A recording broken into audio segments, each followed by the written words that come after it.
muhtadin. Sesungguhnya orang-orang yang memakmurkan masjid, artinya orang-orang yang mengisi masjid, kata Allah, man amana billah, orang yang beriman kepada Allah Subhanahu wa ta'ala. Jadi memang ciri khas orang yang bisa masuk masjid, orang yang bangun masjid, orang yang mengelola masjid, orang yang memakmurkan masjid, orang yang memelihara masjid, itu ciri yang pertama itu adalah orang yang beriman kepada Allah Subhanahu wa ta'ala. Alhamdulillah kita pagi ini membuktikan bahwa orang-orang yang memakmurkan masjid itu sebenarnya tidak langsung orang-orang yang membuktikan imannya kepada Allah Subhanahu wa ta'ala. Yang kedua, ciri khas dari orang-orang yang memakmurkan masjid adalah orang-orang yang melaksanakan sholat. Sholat ini memang ibadah yang sangat menentukan, sangat sentral dalam Islam. Nabi Muhammad SAW bersabda, awalu ma yuhasabu bihi al-abdu as-shalah. Amal yang pertama kali yang akan dihisab oleh Allah Subhanahu wa ta'ala adalah salat. Salatnya baik, maka yang lain akan baik. Kenapa? Karena para hadirin yang sangat saya muliakan, mohon maaf Pak Ustadz, saya ini datang mau sholat subuh, cuman suruh menyampaikan mau'idatul hasanah sebentar. Mudah-mudahan saya dapat barokah bapak-bapak semuanya, amin. Karena saya kemarin sampai ada kegiatan ke Waropen. Ya, insya Allah sebentar pagi bergeser ke Waropen, tapi tabarrukan, mudah-mudahan saya dapat pahala dari Allah Subhanahu wa ta'ala. Ya. Jadi kenapa sholat itu menjadi sentral? Ulama mengatakan karena semua ibadah itu masuk dalam sholat, Bapak Ibu. Nabi mengatakan dalam hadisnya, Bunyal Islam ala khamsin. Islam ini dibangun berlandaskan 5 pondasi. 2 kalimat syahadat, salat, zakat, puasa, haji. 5-5-nya itu masuk dalam salat. Makanya salat itu menjadi sentral. 2 kalimat syahadat itu masuk dalam salat. At-tahiyatul mubarakatus salawatut thayyibatu lillah. Assalamualaikum ayyuhan nabiyyu wa rahmatullahi wa barakatuh. Assalamu alayna wa ala ibadillah bisalihin. Asyhadu an la ilaha illallah wa asyhadu anna Muhammadar Rasulullah. Jadi 2 kalimat syahadat itu masuk dalam salat. Makanya salat itu menjadi sentral. Terus puasa masuk dalam ibadah salat. Makanya ketika orang sudah takbir, maka awalnya yang boleh menjadi tidak boleh. Ya. Tidak bisa imam sambil minum teh jadi imam misalnya, atau kita sholat sambil makan, atau kita sholat sambil rokok, atau sambil apalah, itu batal sholatnya. Sama dengan puasa, kita menahan haus dan lapar dari pagi sampai sore. Ya, sebentar lagi kita akan menyongsong puasa Ramadan. Mudah-mudahan kita diberikan umur panjang oleh Allah, kita bisa berjumpa dengan bulan Ramadan.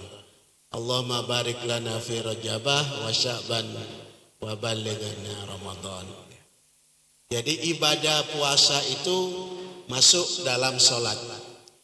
Ketika orang sholat itu sebenarnya sama seperti orang berpuasa. Makanya sholat itu merangkum dari ibadah yang lain. Misalnya ibadah haji. ibadah haji itu masuk dalam sholat.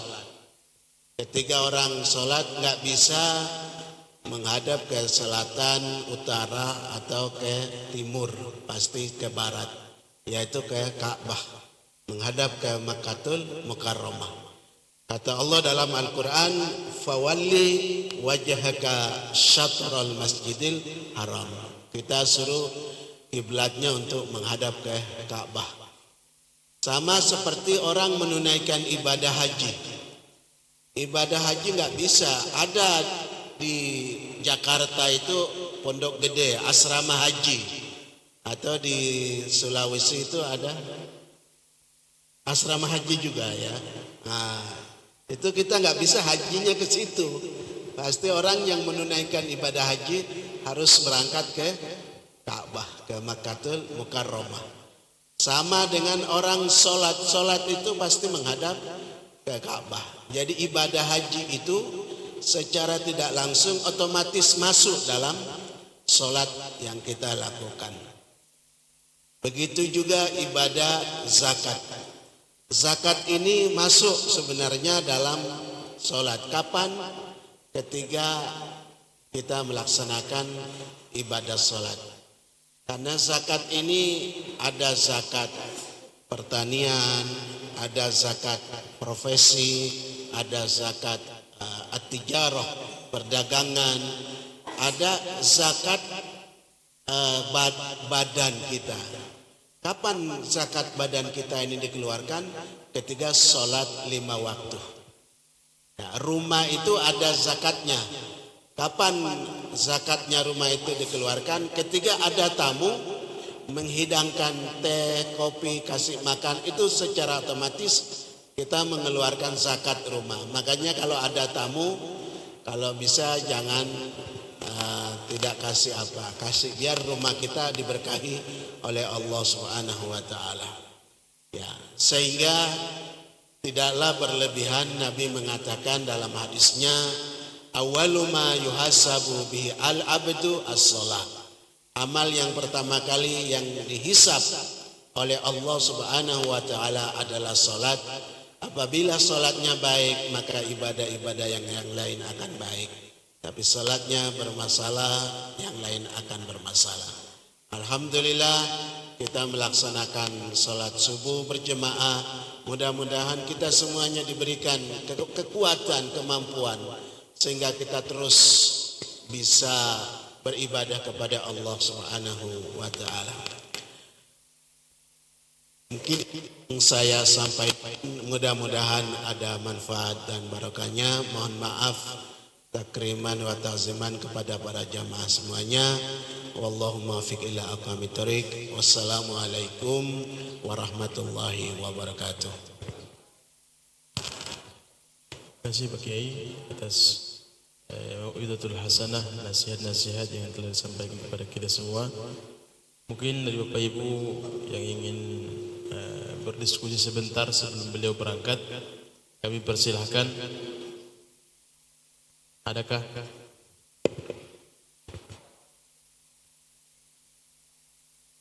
Begini Pak Kiai, setiap subuh Jumat di Masjid Agung ini kegiatan rutinnya sudah hampir 3 tahun ya kurang lebih. Ini kita ngobrol santai, kopi ngaji lah istilahnya, ngobrol perkara Islam, perkara iman, perkara ilmu, sambil menikmati hidangan yang disiapkan oleh ibu-ibu Jumat Berkah seperti ini, santai. Jadi sambil ngeteh, sambil makan-makan apa yang telah disediakan. Biasanya ada yang bertanya, materi akan menjawab. Mungkin ada Bapak Ibu yang punya pertanyaan, kami persilakan. Kalau tak ada ya kita langsung ke acara inti. Ini acara inti.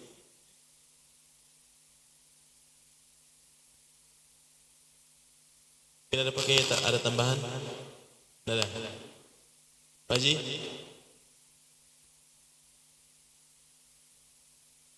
Baik. Adakah ibu-ibu punya pertanyaan? Tidak ada. Nah, kalau tidak ada ya kita akhiri. Lebih dan kurangnya mohon dimaafkan. Mari kita tutup dengan kafaratul majlis.